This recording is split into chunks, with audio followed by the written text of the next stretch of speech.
meal for the day. And ay dala itlog si Inday. Kasi yung ma-tell sa atong biyahe ganina na. Kaan. Ako'y ay.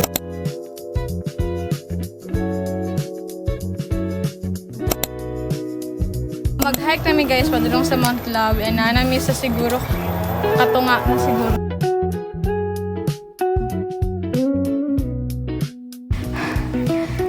Hey, hikers yarn.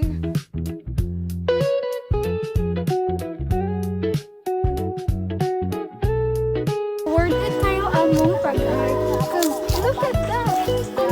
Nice kaayo guys. So worth it kayo mong kahagos, ang gastos, kakapoy sa biyahe, tanan-tanan. So let's go! Almost there. And naghunong kami guys. Kaya na ay nice na view. Oh my goodness. Nice kay dira guys. There. And mauna siya among sakaon guys. Mauna among sakaon. So guys, musaka na mi there sa kuan sa Mount Love. And bye!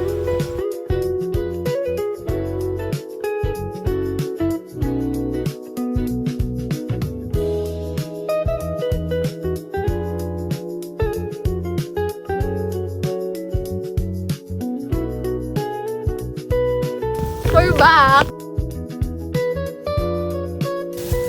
So guys, we're here on top na guys.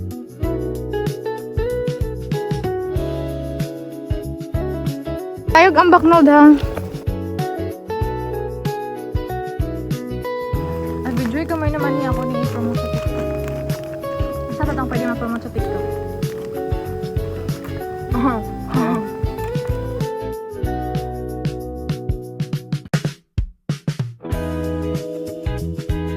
Sobra kanindot as in nice kayo na mura kag kuan ng escape sa reality guys.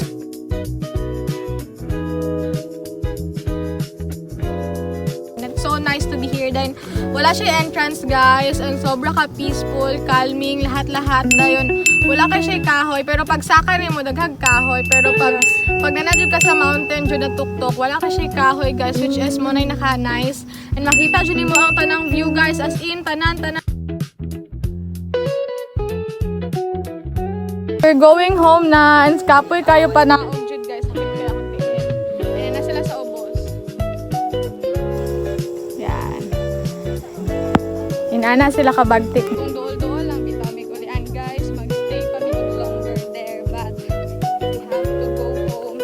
Kay magbiyahe kami og 120 kilometer day no? 120 kilometer. Kuya na Hi guys! So naapami sa kuan guys ha? Lupisay na. O, then gigutoman mi. So mga